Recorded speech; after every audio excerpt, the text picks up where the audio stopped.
Ready हैं आप? अस्सलाम वालेकुम व्यूअर्स, मैं हूं SNZ फार्म से और आज हम मौजूद हैं गोटलैंड फार्म पे। और ये किसी भी तारुफ के मोहताज नहीं है, फिर भी शाह साहब का हम आपको इंट्रो कराते हैं। शाह साहब गोटलैंड फार्म के ऑनर हैं और आपने यूट्यूब पे इनको अक्सर जगह पे देखा होगा।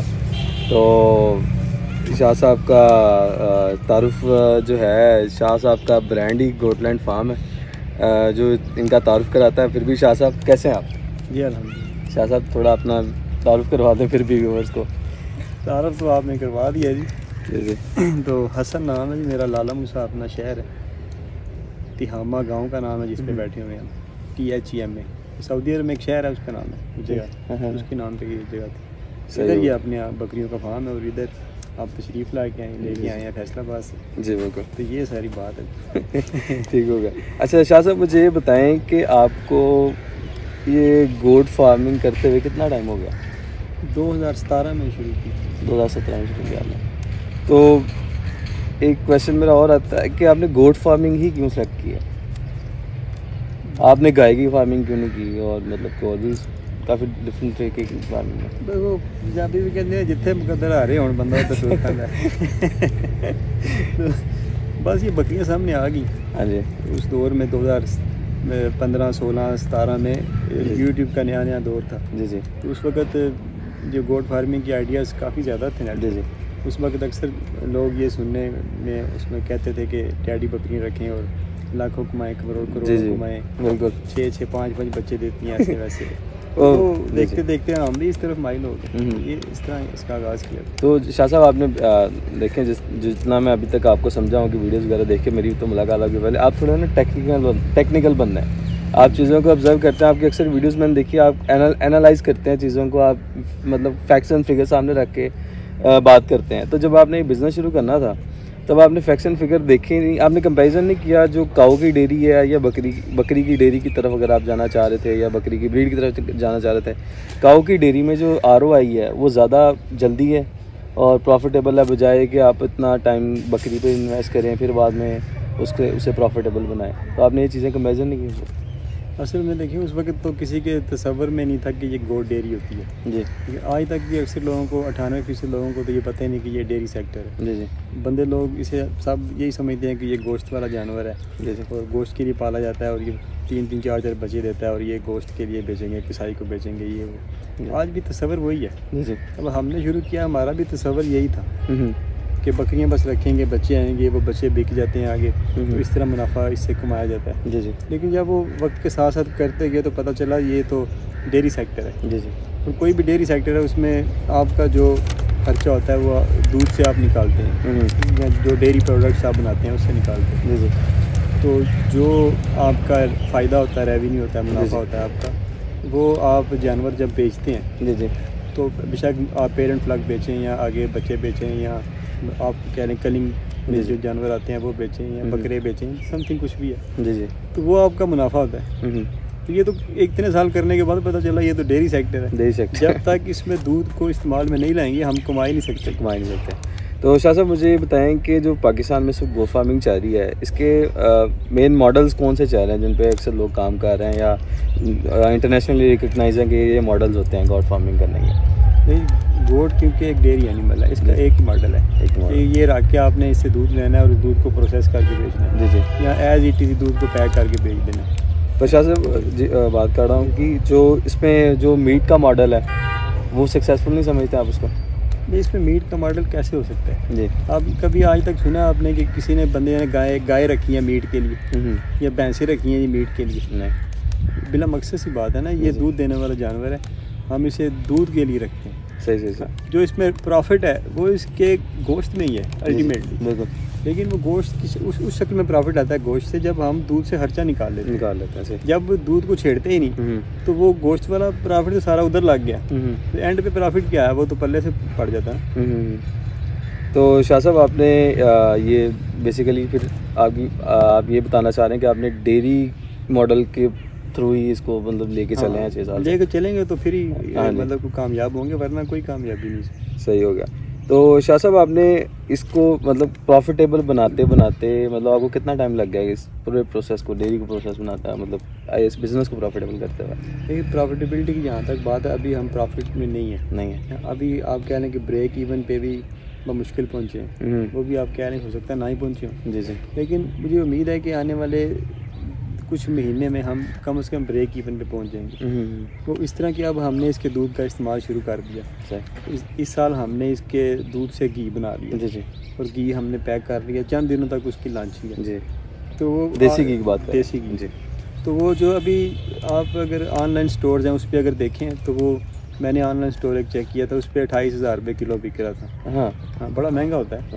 तो अच्छा, हमने उससे काफ़ी सस्ता यानी कि 12,000 रुपये केजी के हिसाब से इसकी लॉन्चिंग करनी है। उसमें 3 पैकिंग्स होंगी, एक पाव की, आधा किलो की और 1 किलो की। तो ये फ्री होम डिलीवरी हम देंगे। तो कहने का मकसद ये है कि हमने कुछ इस पे काम शुरू कर दिया। हाँ, मतलब जब तक इसकी ब्रांडिंग नहीं करेंगे आप गोट डेयरी से फ़ायदा नहीं ले सकते। तो शाह साहब ये तो चलें, अपनी जो मैंने जो सुना है या मेरा एक्सपीरियंस अभी तक का है कि जो अपने यहाँ पे अमृतसरी बीतल है या बीतल की कोई भी स्ट्रेन है, दूध में सारी ब्रीडों से बेहतर यही है सुनने में मुझे जो अभी तक आया कि दूध इनका अच्छा होता है। पर जब हम इंटरनेशनल मॉडल्स को देखते हैं या उनके गोट फार्म्स को देखते हैं, उनकी मतलब कि उनकी जो मिल्क की प्रोडक्शन है वो तो पाकिस्तान से बहुत ज़्यादा है। वो अपनी एक एक गोट से 10-10 किलो दूध लेते हैं एक दिन का, जिस तरह सैनन या अल्पाइन से। तो हमारी जो पाकिस्तान की रिसर्च है या जिस तरह के अपने इदारे हैं जो कोशिश भी कर रहे हैं, अभी तक उस साइड पे क्यों नहीं लेके जा रहे कि हम इसको जिद्दत लेके हैं इस चीज़ में, जेनेटिक्स चेंज करके अपनी ही ब्रीड को आगे बेहतर करें? असल में पाकिस्तान आपको पता है एक तरक्की पजीर मुल्क है। जी जी। यहाँ पे गवर्नमेंट के पास इतने रिसर्च एंड डेवलपमेंट के लिए कोई फंड्स ही नहीं। जी जी। जो होते हैं वो सारा करप्शन की नज़र हो जाते हैं, थोड़ी बहुत होते हैं जो। आपको पता है हमारा तो मुल्क वैसे दिवालिया निकलने वाला। बिल्कुल ऐसे। तो इस मुल्क में जहाँ पे लोगों को दाल रोटी नहीं पूरी होती, वहाँ पे उन्होंने बकरी का दूध क्या लेना है या क्या पीना है या इसकी क्या सनत बननी है। जी जी। हम इसकी अहमियत या इसकी वैल्यूज़ को समझ ही नहीं पाते कि जहाँ पे हमारे पास परचेजिंग पावर ही ना हो। जी जी। तो आपने एडवेंचर क्या करना है, आपने चेक क्या किसी चीज़ को करना है। मतलब अगर हम जाते हैं शॉपिंग सेंटर में, जी जी, तो हमें सामने शेल्फ पे गाय का भैंस का दूध मिलता है, बकरी का मिलता है, ऊँटनी का मिलता है। जी जी। अगर हमारी परचेजिंग पावर है तो हम ट्राई करेंगे। बिल्कुल। उसकी जो आप कह लें वैल्यूज़ होती हैं, न्यूट्रिशन वैल्यूज़, वो सारी देखेंगे। जी जी। ऊँटनी का दूध चेक करेंगे, समथिंग जिनका भी होता है टेस्ट ऑन देंगे। हाँ, टेस्ट करेंगे कि हमारी परचेजिंग पावर है। उसमें फिर क्या होता है कि उसमें आपके क्लाइंट बनते हैं, फिर कस्टमर्स बनते हैं। जब उनकी परचेजिंग पावर होती है फिर वो ट्राई करते हैं, एडवेंचर करते हैं कि देखें क्या होता है। तो इस मुल्क में हम एडवेंचर तो कर नहीं सकते फ़िलहाल।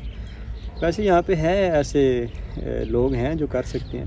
तो मसला ये है कि उन तक पहुँचने के लिए भी एक पीछे करोड़ों रुपए की इन्वेस्टमेंट, बहुत ज़्यादा इन्वेस्टमेंट। यार ब्रांडिंग के बगैर आप बेच नहीं सकते। नहीं, ब्रांड वो होता है जो जिसकी आप सप्लाई दे सकें, और सप्लाई आपने पूरा साल देनी होती है। और उसके लिए पीछे आपके पास हर्ड होना चाहिए, बाकायदा एक फार्म होना चाहिए, एक मिल्किंग प्रोसेसिंग यूनिट होना चाहिए। करोड़ों रुपए की उस पर इन्वेस्टमेंट है। और अब इन्वेस्टर जो है ना, इस हमारे जैसे मुल्क में जो डिफ़ॉल्ट की तरफ जा रहा है और गरीब मुल्क है, उसमें कहाँ पे आके कुछ लोग यहाँ पे डेयरी में इन्वेस्ट करेंगे, वो भी बकरी में। जी शाह साहब, मैं ना इन्वेस्टमेंट से आपकी बात याद आ गई। मैं कल ही एक बंदे की बात सुन रहा था, वो कह रहे थे कि अगर आपने गोट फार्मिंग करनी है तो आपका साइड पे कोई मुस्तहकम बिजनेस होना चाहिए, तो फिर ही आप गोट फार्मिंग कर सकते हैं। जिस तरह मैं अभी आज शाह साहब आपका भी देख रहा हूँ सेटअप, माशाल्लाह आपने बहुत ज़्यादा इन्वेस्ट किया हुआ है। तो आपका बैक एंड पे कोई इस तरह का सेटअप है जो आपको सपोर्ट कर रहा है इसको चलाने के लिए? देखिए ये तो अंडरस्टूड सी बात है ना। जी जी। यहाँ पे इंडस्ट्री डेवलप होती है, वहाँ पे तो आपको इन चीज़ों की ज़रूरत नहीं होती। मतलब आप एज आ इन्वेस्टर काम कर लेते हैं या बारविंग कर लेते हैं, बैंक से ले लेते हैं, या कुछ अपनी प्रॉपर्टी सेल कर देते हैं। तो एक बिजनेस मॉडल पहले एग्जिस्टिंग होता है, आप उसमें पैसा लगाते हैं, उसके एक्सपर्ट्स मौजूद होते हैं, उसकी मार्केट मौजूद होती है, आप उसी वक्त कंपटीशन में आ जाते हैं। अब कंपटीशन का फ़ायदा क्या होता है कि अब मार्केट में जो गाय का दूध कितनी कंपनियों का है। अगर आप एक ब्रांड बनाते हैं, जी जी, तो अब मतलब हलीब का अगर 200 रुपये लीटर है, मुझे नहीं पता क्या कीमत है, ओलपर्स का हो सकता है 210 रुपये हो। जी जी। और भी कंपनियाँ 190 हो। हाँ जी। मतलब आपके सामने सारी पोजीशन होती है। जी जी। आपके सामने जो फील्ड एक्सपर्ट्स होते हैं, कह लें टेक्नीशियंस होते हैं, मार्केटिंग के बंदे सारे होते हैं, उनको पता होता है कि ये इधर से ये चीज़ इतने की मिलती है। मतलब आपने फार्मर से 80 रुपये किलो उठाना है, जी जी, आपको कह रहे जितना पड़ेगा, प्रोसेसिंग कास्ट इतनी है, पैकिंग कास्ट इतनी है, डिस्ट्रीब्यूशन कास्ट इतनी है, आगे आपने बेचना इतने का है रिटेल में, वो तो डिफाइन मार्केट है। उसमें तो पैसा आया उसी वक्त, एक्सपर्ट्स आए, पैसा रोलिंग में आ गया 2-4 महीने में। हाँ जी, इजीली आ गया। जब आपने एक सेक्टर ही डेवलप करना है तो ज़ाहिर है उसमें तो आपको सपोर्ट चाहिए। या तो आप बाहर से एक्सपर्ट्स मशीनरी सारा मॉडल ले गए हैं, यहाँ पे लगा के उसी वक्त उसकी ब्रांडिंग शुरू कर दें। अब मसला ये आता है कि पाकिस्तान में बकरियाँ जो है ना, उनकी इम्पोर्ट पर भी पाबंदी है। अच्छा, तो आप बाहर से बकरियाँ नहीं मंगा सकते। तो इसलिए बकरियाँ आपने यहाँ से इकट्ठी करनी। अब यहाँ पे क्या है, किसी का कान नहीं, तो किसी का नाक नहीं है, पूछल नहीं किसी की। 2 किलो वाली है, कोई 4 किलो वाली है, कोई 1.5 किलो वाली है, कोई कैसी है, सारा मिक्स माल चल रहा है। तो इसलिए आप क्या करेंगे? हमें भी इन्हीं मुश्किलात का सामना है कि बस किए जा रहे हैं, लेकिन ये है कि कार करके बंदा बस छोड़े ना किसी काम को तो उसे मंजिल मिल ही जाती। कंसिस्टेंसी चाहिए कोई भी बिजनेस। अब देखिए, हमने कराची जाना हो तो सबसे बेहतर तरीका हवाई जहाज़ का, उसके बाद ट्रेन है। अपनी गाड़ी में जाएंगे तो फिर भी थक जाएंगे चला के, लेकिन लोग हज करने भी पैदल जाते रहे, बिल्कुल, तो वो भी पहुंच ही जाते थे। तो जब बंदा इरादा कर लेता है ना मैंने काम करना है, तो वो छोड़े ना, तो एक वक्त आता है कि वो अपने रास्ते तलाश कर ही लेता है। पर तब तक हमने उस काम को उस पर इन्वेस्ट करने के लिए कोई कंसिस्टेंसी, जो पैसे की, जो आपके घर को भी डिस्टर्ब ना कर रही हो, तो फिर बैकअप तो चाहिए होता है ना इस चीज़ के लिए। मतलब कि आपका सेकंड बिजनेस कोई अच्छा चाह रहा होगा फिर ही आप करेंगे।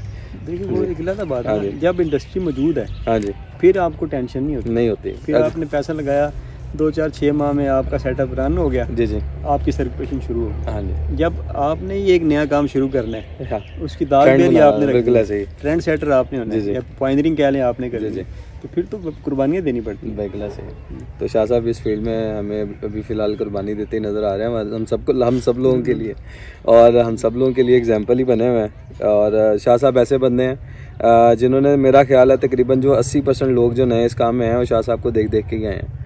तो शाह साहब, मेरा अगला क्वेश्चन ये है कि गोट फार्मिंग में मैनेजमेंट की क्या अहमियत है? अक्सर मैंने वो देखा, जो चरवाए हैं जो सुबह निकले 8 बजे जाके, वो पकड़ा होता है वो टांगा से, उन्होंने वो दरख्त उतारते हैं, खिलाते हैं, घर ले आते हैं, मगरिब के टाइम छोड़ दिया, अल्लाह खैर चल। तो गोट फार्मिंग में गोट मैनेजमेंट की क्या हमें लगती है, इस तरह हम सेटअप बना के चलते हैं इन चीज़ों को?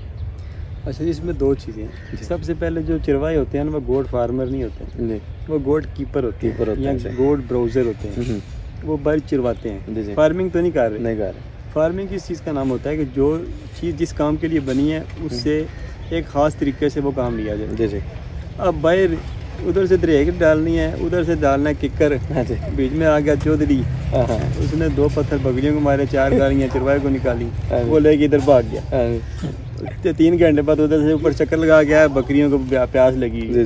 उन्होंने क्या प्रोडक्शन देनी है, क्या किसी ने लेना है? तो मकसद है कि फार्मिंग तो ये है कि आप इसमें कंट्रोल्ड इन्वायरमेंट दें जानवरों को, उसमें रखें, उनसे ज़्यादा पैदावार लें। अब जैसे आप कह रहे थे सानन बकरियाँ और 10 किलो दूध देती हैं। अब हमारे इधर फार्म पे चंद बकरियाँ ऐसी हैं, 2 पे तो आज हमने वीडियो कल बनाई थी, आज अपलोड की है अपने चैनल पे। तो वो 2 बकरियाँ तो हमारे पास 8 किलो दूध देती हैं माशाअल्लाह, एक दिन का। अब वही बकरियाँ अगर उनकी ब्रीड को, नस्ल को आगे चलाया जाए, तो एक वक्त आएगा कि वो 5-10 साल बाद वो उस ब्रीड में सारी बकरी 8-10 किलो कैपेसिटी वाली आ जाएंगी। मतलब कि यहाँ पे ब्रीड डेवलपमेंट पे काम नहीं हो रहा। बिल्कुल, जानवर कैपेसिटी मौजूद है जानवरों में, लेकिन वो हमारी पाकिस्तानियों की जल्दबाजी, जल्दी क्रॉस कर देने हैं, दूध का काम नहीं, इसलिए बच्चे बेच के कमाने के चक्करों में वो ब्रीड का बेड़ा गर्क कर लेते हैं। वो क्रॉसिंग जो मैनेजमेंट है, क्रॉसिंग प्रोटोकॉल्स हैं, फार्मिंग मैनेजमेंट प्रोटोकॉल्स हैं, कुछ भी नहीं लगते, कुछ नहीं, बिल्कुल ऐसे। बस एक ही तो जेन में है कि ज़्यादा से ज़्यादा बच्चे लें, जल्दी बच्चे बेचें और प्रॉफिट लें। हाँ, तो वो ब्रीड इस चक्कर में ना ख़राब होगी। सही। तो जैसे मेरा जिस तरह मैंने आपका भी सेटअप देखा है, आप आजकल वो और भी उस सेटअप आए हुए हैं जो एलिवेटेड शेड्स वगैरह बने हुए हैं गोट फार्मिंग के लिए, तो आपकी नज़र में सबसे बेस्ट इंफ्रास्ट्रक्चर कौन सा है गोट फार्मिंग के लिए? एलिवेटेड ही। हाँ, पाकिस्तान के माहौल के लिए, क्योंकि ये गर्म माहौल है यहाँ पे। जी। अब यूरोप में देखें नीचे वो पराली वगैरह डालते हैं। हाँ जी, बिल्कुल। तो उधर ठंडा माहौल है। हाँ जी, तो वो पराली डालते हैं, फिर से तब्दील भी करते हैं, उनका खर्चा बड़ा होता है उसमें। जी।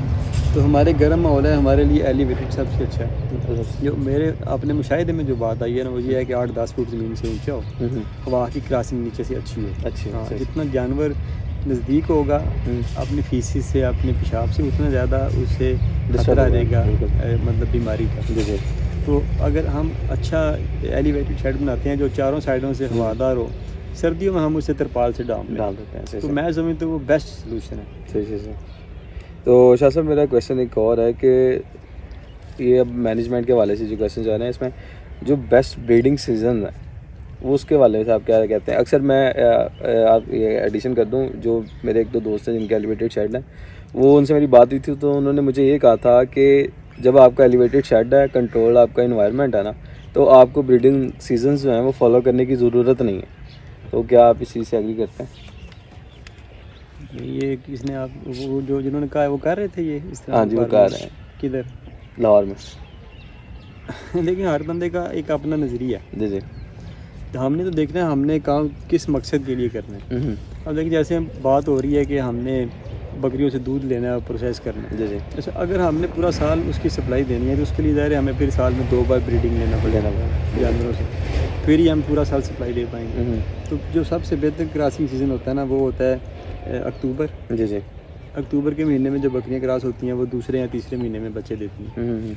और जो तीसरे महीने में बकरियाँ क्रॉस होती हैं ना, वो आगे जाके 8वें 9वें महीने में बच्चे देती हैं। सही। तो वो बड़ा बहुत ही दिल मौसम होता है, ना सर्दी होती है ना गर्मी होती है। अच्छा सर, एक क्वेश्चन मेरा और सीन में आ गया इस तरह, आपने शायद मैंने कहीं पे आपकी वीडियो देखी थी, शायद आपकी बात थी कि जो हमारी जो दूध वाली बकरियां होती हैं हम उनसे साल में एक दफ़ा ब्रीड लेते हैं, जो मतलब कि जिनकी दूध की कैपेसिटी अच्छी नहीं होती, हम उससे मतलब 2 बार ब्रीड लेते हैं। तो आप ये प्रोटोकॉल फॉलो कर रहे हैं?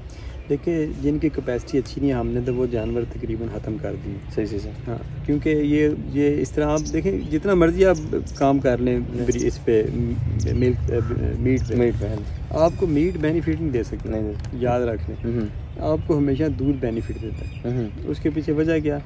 अब देखें एक बकरी दिन को एवरेज आपकी पूरे साल की एवरेज लगाने चले 3 लीटर, अगर अच्छा दूध देने वाली बकरी हो ना साल का, वो एवरेज 3 लीटर दूध दे, समझे बड़ा अच्छा जानवर है जो हमारा मौजूदा सिनेरियो है इसके नाज़र में कह रहा हूँ। वैसे तो साल में 305 दिन सानन दूध देती है और 5 लीटर तक भी एवरेज निकालता है। हाँ जी। तो लेकिन हमारे पाकिस्तान में 3 लीटर अगर 305 दिन दूध दे तो समझे बड़ा अच्छा, बहुत अच्छा जानवर है।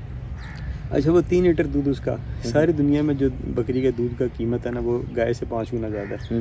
ये अलग बात है कि हम तरक्की पजीर मुल्क हैं और हम ये बात सुन के यहाँ पे हैरान होंगे, लेकिन बात ये है कि अगर सोना अमेरिका में महंगा है ना, तो ये नहीं हो सकता कि सोना यहाँ पे सस्ता हो कि हम खरीद नहीं सकते तो सस्ता है। कीमत तो वही है, वैल्यू वही है। अलग बात है हमारी परचेजिंग पावर नहीं, हम नहीं ले सकते। अब 3 किलो वो दूध दे गाय का, आज की जो कीमत है ना दूध की वो 150 रुपया की है, अब उसे 5 से ज़रूर दें। अब पूरी दुनिया में गाय, आप गूगल पे अगर लिखे ना काऊ वर्सेस गाय, काऊ वर्सेस गोट मिल्क जो कंपैरिजन उसकी, तो गूगल के ऊपर स्पेशली सामने आ जाएगा कि बकरी का दूध पूरी दुनिया में गाय से 5 गुना महंगा होता है। वो इसलिए महंगा होता है, इसे रखने के खर्चे बड़े होते हैं, थोड़ा दूध होता है, यील्ड कम है, तो बड़ा महंगा पड़ता है। अच्छा, वो 150 रुपये या 700 रुपये किलो पूरी दुनिया में बिकता है। अब 2100 रुपये का रोज़ का दूध हो गया। 2100 रुपया यील्ड आपको मिल सकती है मीट में? नहीं मिल सकती। अगर हम जो इसका हकीकी रियल पोटेंशियल जिसे हम कह सकते हैं, हकीकी जो इस्तेमाल है बकरी का उसका दूध है, अगर जो इसकी बैनुल-अक़वामी मंडी में जो उसकी कीमत है, अगर वो कीमत हम लेते हैं तो किसी सूरत में भी ये वारे में नहीं आती बकरी के गोश्त के लिए हम रखें उससे ज़्यादा तेज़ी से ब्रीड लेके कमाने के चक्करों में पड़े। हमें हर सूरत में ब्रांडिंग करके उसके दूध को प्रोसेस करके इस कीमत में बेचना होगा, अगर हम चाहते हैं कि हम गोट इंडस्ट्री को मतलब डेयरी इंडस्ट्री को प्रमोट करें या इसे as a successful business model के तौर पर लेके चलें। अगर हम इसे सस्ता करने की कोशिश करेंगे ना तो कभी भी ये हो नहीं पाएगा। आपके अखराजात ज़्यादा हो जाएंगे, इन्वेस्टमेंट आपकी बैक एंड पे करोड़ों रुपये की होगी, तो आपको समझ आप कहेंगे यार इधर करोड़ों रुपया लगाने के बजाय मैं इतना पट्टा ही ला ला कुछ ये कर लूँ वो कर लूँ। इसलिए अगर आपने बकरी की को चाहते हैं कि इससे डेयरी सेक्टर पाकिस्तान में ये फ़रोग पाए, तो फिर इसकी जो इंटरनेशनल वैल्यू है ना उसको समझना होगा, तो वो उसको हासिल करने के लिए हमें यहाँ पे मेहनत करनी पड़ेगी, यहाँ फिर एक्सपोर्ट करें। अच्छा शाह साहब, एक क्वेश्चन नेक्स्ट मेरा ये है कि जो आपने एनिमल ब्रीड की सिलेक्शन की थी जी, तो जब 6 साल पहले जब आपने इस चीज़ पे फोकस किया था, तब आपने क्या चीज़ देख के इनकी सिलेक्शन की थी और किस ब्रीड को आपने चूज़ किया? देखिए 6 साल पहले तो हमें पता ही किसी बात का नहीं था सही, उस वक्त तो हमने टेडी ब्रीड सिलेक्शन की थी और उसके बाद फिर मिक्स कर ली, फिर उसके बाद गुजरात नस्ल की कर ली, फिर ये अमृतसरी जो फैसलाबाद, साहिवाल, चीचा वतनी, बिहाड़ी, भूरेवाला, शेखपुरा, ये सारे इलाके में ये पाई जाती है। तो ये हमारे नज़दीक के इलाके हैं। अच्छा एक डेयरी एनिमल था, तो इसलिए हम इस पे फिर शिफ्ट हो गए। यही देखा कि दूध अच्छा देती है, दूध अच्छा 3, 4, 5 किलो दूध दे देती है। सही। तो शाह साहब ये आपको मतलब जब आपने टैडी सेलेक्ट कर ली उसके बाद फिर आपको कितना टाइम लगा ये रियलाइज़ करने के लिए कि यार ये सिलेक्शन गलत की है? उसके बाद हमें कोई तकरीबन कम से कम भी कोई 8-10 माह लगे। अच्छा, उनका रिजल्ट देखा, सोचा यार ये फ़ायदा क्या, खर्चा तो इतना ज़्यादा है। हाँ जी। तो ये क्या फ़ायदा है, बच्चे भी इनके पाल लें, रख लें 6-8 माह, उसके बाद कसाई को दें, 15,000 का 12,000 का वो वापस सारा बच्चा लेगा। जी। फ़ायदा क्या हो सकता है, खर्चा उस पर हमारा 30,000 हो गया। बिल्कुल ऐसे। हाँ, तो वो पता चला कि ये हमें बस यूट्यूब सारा ये यूट्यूब की चीज़ें हैं सारी, बातें हैं सारी, अमली तौर पर ये मुमकिन नहीं है।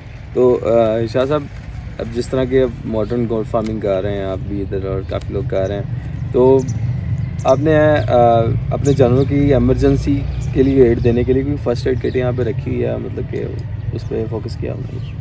हाँ, फर्स्ट एड किट तो है हमारे पास है। तो मतलब कि मोस्टली इमरजेंसी केसेस क्या आते हैं बकरियों के, जो मतलब कि उसके रिलेटेड जो हमें क्या क्या चीज़ें रखनी चाहिए? जो बकरी फार्मिंग में सबसे ज़्यादा केस आता है वो पेचेस का आता है। हाँ जी। डायरिया का। हाँ जी।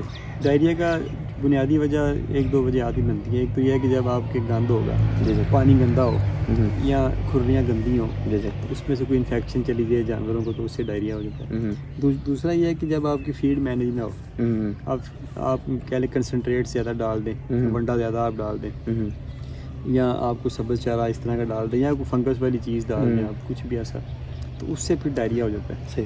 तो सबसे ज़्यादा डायरिया का आता है। जिस फॉर्म में डायरिया नहीं है, समझिए वो फार्मर कामयाब है। सही।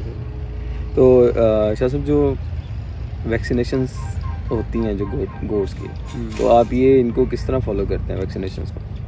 वैक्सीनेशंस को तो हम फॉलो नहीं कर रहे। उसके पीछे वजह ये 3 साल हो गए हैं वैक्सीनेशन जानवरों के नहीं किए हमने। तो वजूहत यही है कि हमें जो वैक्सीनेशन करने आते हैं यहाँ पे, वो सरकारी वैक्सीनेशन होती है, तो वो उसकी क्वालिटी क्या है वो हमें नहीं पता होता, कोल्ड चेन मेंटेन नहीं होती। हमारे एरिया में जितने लोगों ने भी जानवरों को वैक्सीन करवाई, तो उनके जानवर अगर ज़िंदा थे तो फिर वो बिल्कुल ही ज़िंदा नहीं रहे। अच्छा। तो वो मारे गए, तो बीमारी फैल गई। तो इसलिए हम तो ये समझते हैं कि जब जानवर सेहतमंद है, वो इम्यून है, उसमें इम्यूनिटी इतनी है कि वो छोटी मोटी बीमारी वैसे ही झेल लेगा। तो वो बस हम यही मंशूर है कि उसको मोटा ताज़ा रखें, इम्यूनिटी बनी रहे। आर्टिफिशियल इम्यूनिटी देने का मकसद कोई नहीं, क्योंकि करोड़ों सालों से ये जानवर दुनिया पे चलते आ रहे हैं, और ये अपने बलबूते पे ही अपनी जो है ना इनकी इम्यूनिटी, उसके ज़रिए ये बीमारियों से लड़ते आ रहे हैं। तो हम जब इन्हें मसनूई इम्यूनिटी पे लेके जाते हैं, तो फिर इनका हिसाब भी ये ब्रादर चिकन वाला हो जाता है। अच्छा। तो थोड़ी सी वबा ही नहीं थी, बीमार हो गई। तो इसलिए मैं समझता हूँ अपना ज़ाती ख्याल है ये, इसमें ये नहीं कि ये ठीक ख्याल है, अपना ज़ाती ख्याल है, एक्सपीरियंस है। ये है कि हाँ, ये जानवर सेहतमंद हो, इंसान सेहतमंद हो, वैक्सीनेशन के बगैर भी वो सर्वाइव कर, मतलब हम अगर हज़ारों लाखों साल सर्वाइव करके इधर पहुंच चुके हैं 20वीं सदी में, तो ये वैक्सीनेशन तो 20-30 साल ही हुए होंगे बनी है। तो मैं समझता हूँ कि इनके बगैर भी हम आगे चल सकते हैं। तो शाह साहब कभी आज तक आपके फार्म पे कभी वो PPR का, एंटारोटिक्सेमा का, इस तरह का कोई अटैक आया? शुरू में कुछ मिसाइल होते थे, इसमें सबसे ज़्यादा जो मसला होता था वो एबॉर्शन का होता था शुरू में। तो वो हमने हिसाब लगाया कि इनकी फीड जो है ना वो ठीक नहीं है, इनको जो वैल्यूज़ मिलनी चाहिए खुराक में वो नहीं मिल रही। खासतौर पर जब बकरी 3-3.5 माह की हमला होती है, तो अगर उधर खुराक उसे कम मिले तो वो बच्चे गिराती है। अच्छा।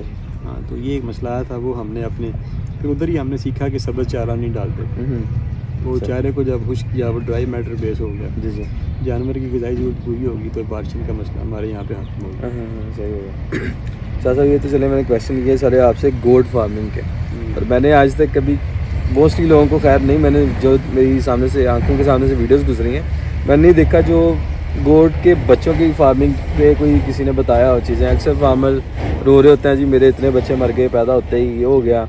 और मतलब इसके ऊपर मैंने देखा भी नहीं है कि बहुत लोगों ने कहीं लेक्चर्स वगैरह दिए हों या बताया हो कि यार इसको इस तरह किस तरह कवर करते हैं। हर बंदा मतलब मोस्टली जो लोग हैं वो ब्रीडर या मेल गोट्स को, फीमेल गोट्स को, प्रेग्नेंट गोट्स को, इसकी फार्मिंग को ही आगे प्रमोट कर रहा है। तो जो गोट फार्मिंग में जब बच्चे पैदा हो जाते हैं आपकी, तो इनकी जो किड्स की मैनेजमेंट है वो किस तरह आप करते हैं यहाँ पे?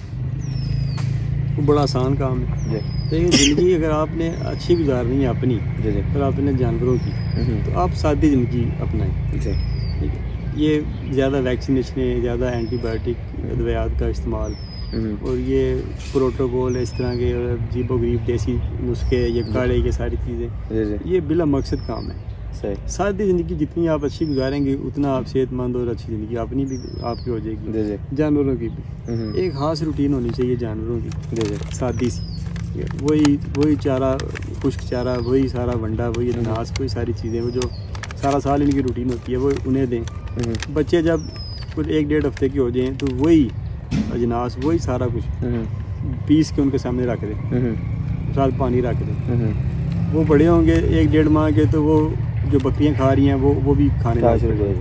कोई इसमें एक्स्ट्रा कुछ करने की ज़रूरत नहीं है कि इजाफी तौर पे ये करें वो करें, टीके लगाएं, ऐसा कुछ भी नहीं। सादे तरीके से बच्चों को पालें, 2 टाइम दूध पिलाएं सुबह शाम, तो उनके आगे उनके वालिदैन जो खाना खा रहे हैं वही रखें, तो पीस के रख दें। छोटे होते हैं, खा नहीं सकते, 1-1.5 माह के हो तो वो साबुत खाने लग पड़ते हैं। शाह साहब, जो बच्चे पैदा होते हैं तो उनके लिए जो दूध है वो हमें मतलब 3 टाइम नहीं करना चाहिए, या माँ के साथ छोड़ दें, जब दिल करे वो पी ले और मतलब कि पेट भर आए? नहीं, माँ के साथ छोड़ेंगे तो बीमार हो जाएंगे। अच्छा। हाँ, वो माँ भी तंग आएगी, बल्कि माँ को उसके थाना आने ख़राब होने का भी खतरा है। अच्छा, टकरे मारते हैं बड़ी। तो बार बार जब वो दूध पियेंगे थान का मुंह खुल जाएगा। सही। जब दूध निकालते हैं ना एक बार, तो 20-25 मिनट बाद उसके थान के मुंह के ऊपर वैक्स आ जाता है कुदरती, जो कि बच्चे के मुंह में जो थूक होता है ना, उसके जरिए वो वैक्स बन जाता है उसके थान के ऊपर। सही। तो वैसे भी कुदरती तौर पे भी थान बंद हो जाते हैं। तो बार बार बच्चा पी रहा है, फिर वो थान खुल रहे हैं, तो बार बार बकरी बैठ रही है, तो उसके मास्टाइसिस के चांसेस बहुत बढ़ जाते हैं।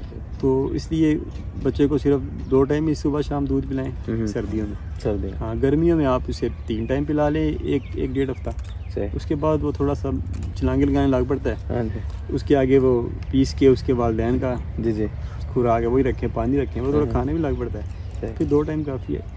दूध ज़्यादा नुकसान देता है बच्चों के लिए, याद रखें। अच्छा। हाँ, आस्ता आस्ता ग्रेजुअली आपने कम करना होता है, और इनकी जो इनटेक है खुश्क राशन की वो बढ़ानी है, ताकि इनका मैदा जल्दी से बने। सही। और दूध कम पिए। दूध के देखिए डेयरी सेक्टर है, अगर हम दूध इन्हें पिलाएंगे तो हमें नुकसान होगा, इसलिए जल्दी से हमने इनको दूध छुड़ाना है, जल्दी से खुश्क खुराक भी लेके इन्हें जाना है। तो शाह साहब, आजकल मार्केट में वो अक्सर मिल्क रिप्लेसर आए हुए हैं कि अगर आप बकरी का दूध नहीं देना चाहते बच्चों को तो ये रिप्लेसर पिला दें, तो उसके बारे में क्या कहते हैं? वो हो सकता है रिप्लेसर को बकरी का भी आया हुआ है, गाय का होता है। गाय के बच्चों को पिलाई जा रहा है? नहीं, गाय के रिप्लेसर में प्रोटीन मेरे हिसाब से ज़्यादा होती है। अच्छा। हाँ, उसमें थोड़ा सा पानी हो सकता है, ज़्यादा डालना पड़ेगा, लेकिन मेरा इल्म नहीं है इस बारे में। क्योंकि गाय के जो दूध है इसमें 4% फैट है, बकरी में 3.5 आ रही है, जो हम कर रहे हैं अंदाज़ा, ज़्यादा भी होती है वैसे। तो इसलिए रिप्लेसर पे पाला जा सकता है, दुनिया में पाल रहे हैं लोग, हो सकता है कोई मसला, क्योंकि वो तो बहुत चीप पड़ता है आपको। मतलब अगर आप डेयरी सेक्टर में काम कर रहे हैं तो बकरी का दूध आप यूटिलाइज़ कर रहे हैं अपने कमर्शियल पर्पज़ के लिए, और बच्चों को रिप्लेसर पे पालना तो फिर वो लेकिन ये भी हो सकता है ना कि आप 1-2-3 हफ्ते माँ का दूध पिलाएं फीडर में, तो उसके बाद उसमें गाय का दूध मिक्स करके गाय की एवरेज बढ़ाते जाएँ, तो 1.5 माह तक वो मुकम्मल गाय पे चला जाए, तो वो आप बकरी का दूध इस्तेमाल कर लें। तो शाह साहब, बच्चों को आप जो दूध पिलाते हैं ये इनके बॉडी वेट का कितने % कोई कैलकुलेशन करते हैं इसके? वैसे अमूमन 10% पीते हैं। अच्छा। हाँ, तो लेकिन हमारे पाकिस्तान में जो थाक रहता है तो ज़्यादा नहीं चल गया, तो मैं समझता हूँ कि 10% ही पिलाना चाहिए, इससे ज़्यादा नहीं। मतलब बच्चा 5 किलो का है तो 500 ग्राम उसे पिलाना चाहिए 24 घंटे में, तो इतना काफ़ी होता है। हम उसे इतना ज़्यादा पिला देते हैं उसमें ग्रोथ मुतासर होती है, क्योंकि वो खाना लेट शुरू करते हैं, मैदा लेट बनता है, इस तरह उनके डायरिया के चांसेस ज़्यादा बनते हैं। इसलिए दूध उतना ही पिलाना चाहिए जितना रिकमेंड हो, और वो बॉडी वेट का 10% है। और जी मैं 10 किलो का बच्चा पीने को तो 2 किलो पी जाएगा, लेकिन अगर वो उसे 10% 1 किलो है आधा किलो 2 टाइम पिला दें तो उसकी भूख रहेगी तो क्या होगा, वो खाना खाएगा, वो पानी भी पिएगा।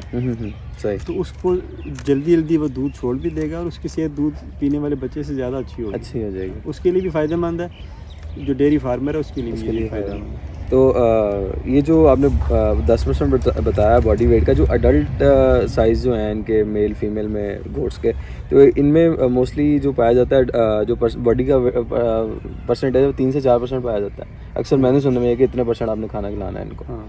तो ये वही प्रोटोकॉल ठीक है, इनके लिए हम ज़्यादा एक्सेस ना करें। लेकिन ये बकरियों में तो हम इसको कंट्रोल नहीं कर सकते। अच्छा। हाँ, बच्चों में तो हो सकता है क्योंकि हमने उन्हें जल्दी दूध छुड़ाना होता है और ठोस ग़िज़ा पे लाना होता है, इसलिए उनकी परसेंटेज के मुताबिक अगर चलें तो वो हमारे लिए फ़ायदेमंद है। सही। बकरियों में नहीं फ़ायदेमंद। बकरियों की खुराक का 70-80% जो रफजीज़ होते हैं चारा जात ही होता है, खुश्क चारा जात। जी।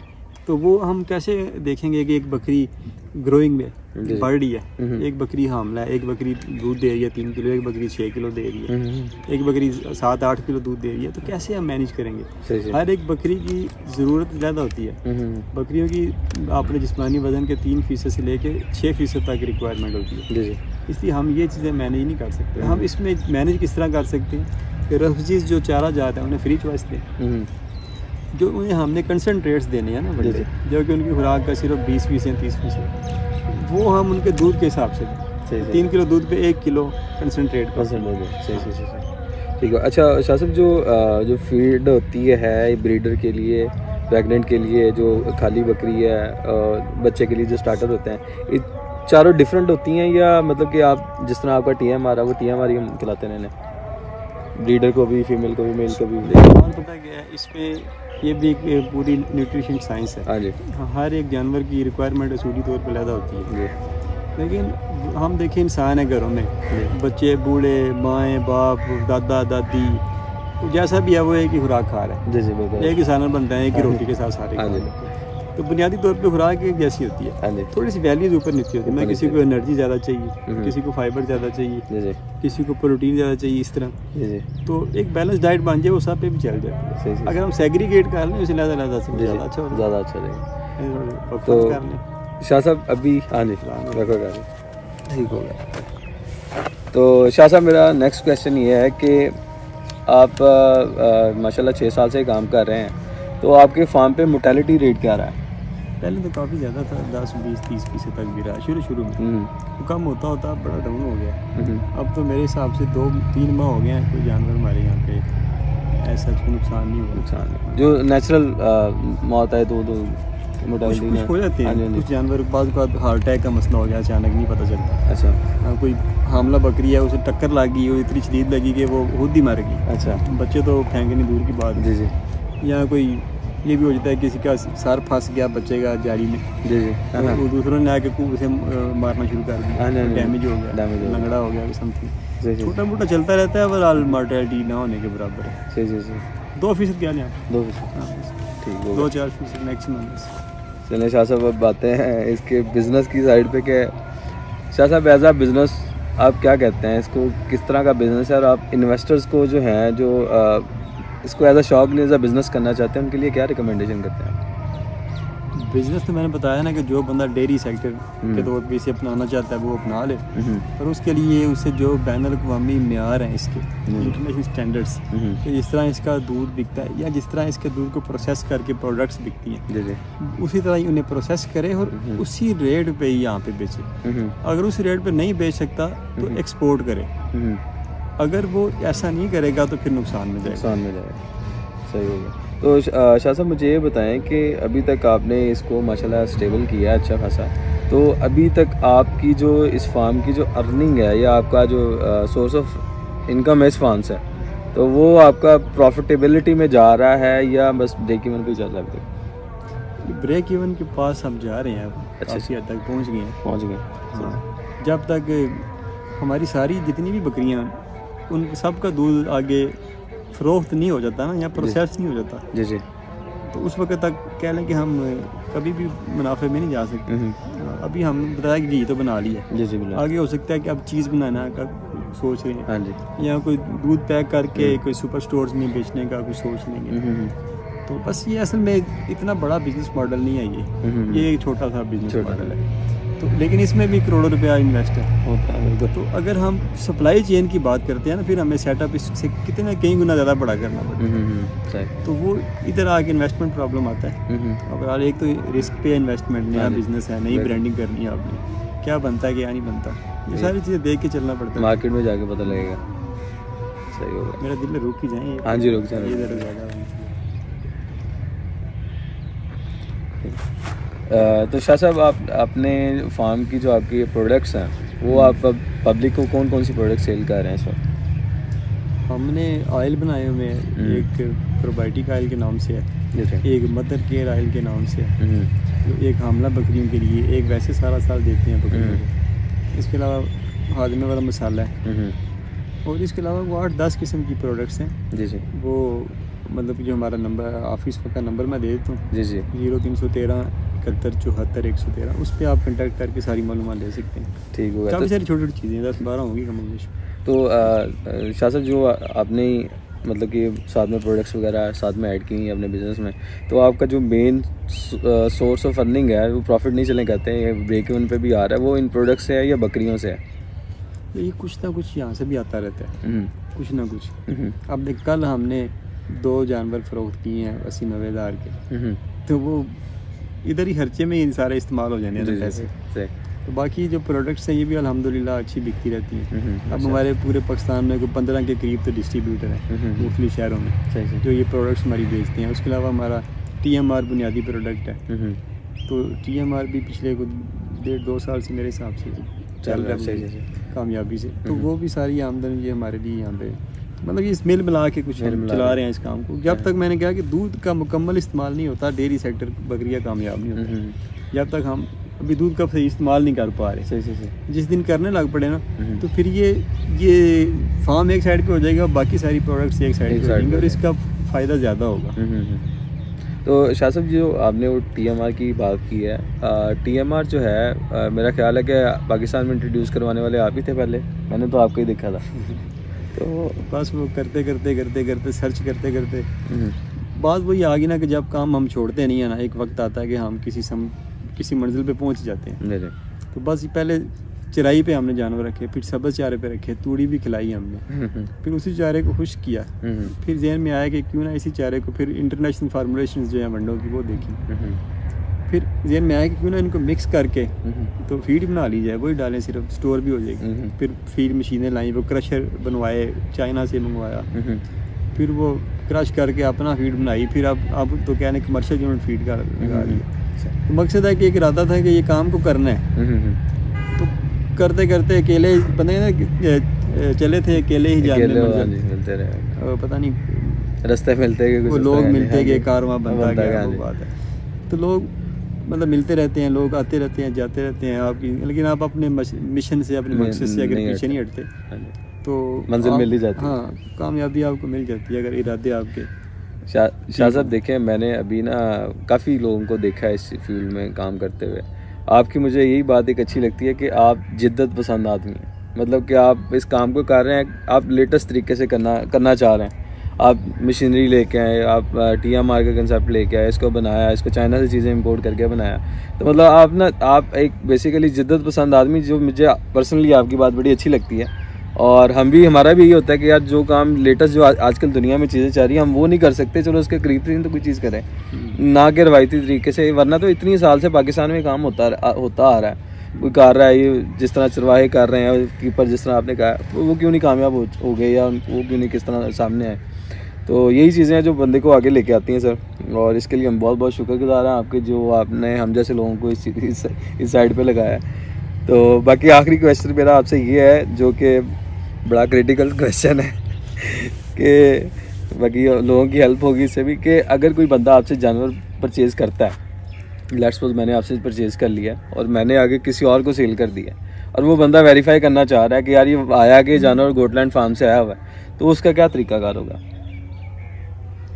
फ़िलहाल तो उसका तरीकाकार कोई नहीं है, लेकिन एक तरीका हो भी सकता है जी। वो ये है कि हमने अभी चाइना से टैग मंगवाए हैं जो कि उसके धूप में लग जाता है टीके के ज़रिए। तो फिर ये है कि वो एक 5,000 का इतना सा स्कैनर मिलता है। हाँ जी। तो आप वो स्कैनर रख लें, तो उसकी पूछल स्कैन करके चेक कर ये जिस तरह आप मतलब पेडिग्री रिकॉर्ड मेंटेन करते हैं, पेडिग्री रिकॉर्ड के लिए उसके चिप लगा दें या कोई इसी तरह चेक हो सकते हैं। इसके अलावा तो बंदा कह सकते हैं ना ये उधर क्या उधर क्या। जी जी जी, पता है पाकिस्तान में फिर ये चीज़ तो बहुत चलती है।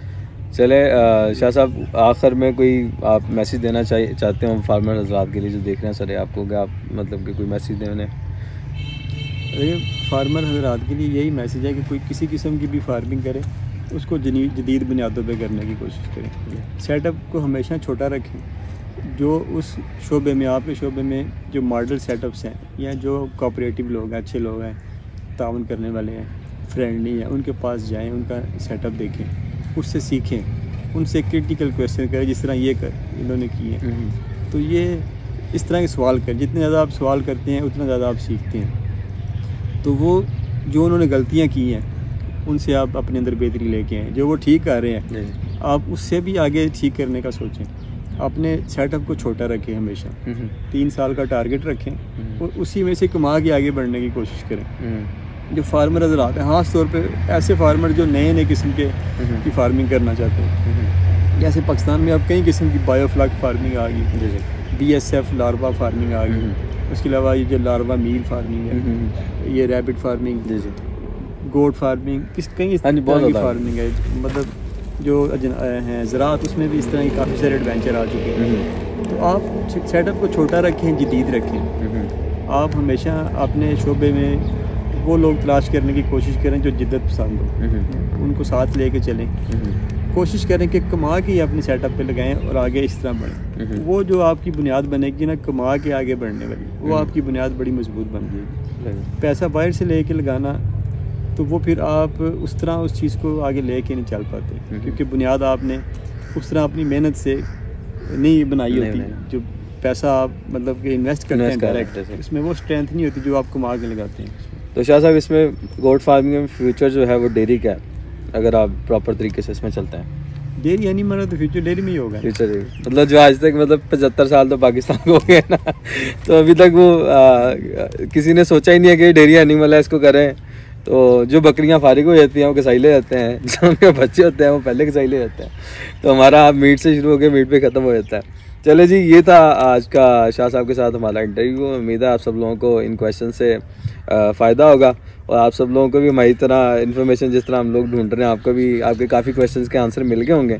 और शाह साहब का माशाल्लाह एक एक्सपीरियंस है और शाह साहब ने अपने एक्सपीरियंस से ही सारी चीज़ें एलेबरेट की हैं। उम्मीद है आप लोग वो गलतियाँ नहीं करेंगे जो शाह साहब ने की हैं या हमने की हुई हैं। तो बाकी इंशाल्लाह मिलते हैं फिर। अपना ख्याल रखिएगा। अल्लाह हाफ़िज़।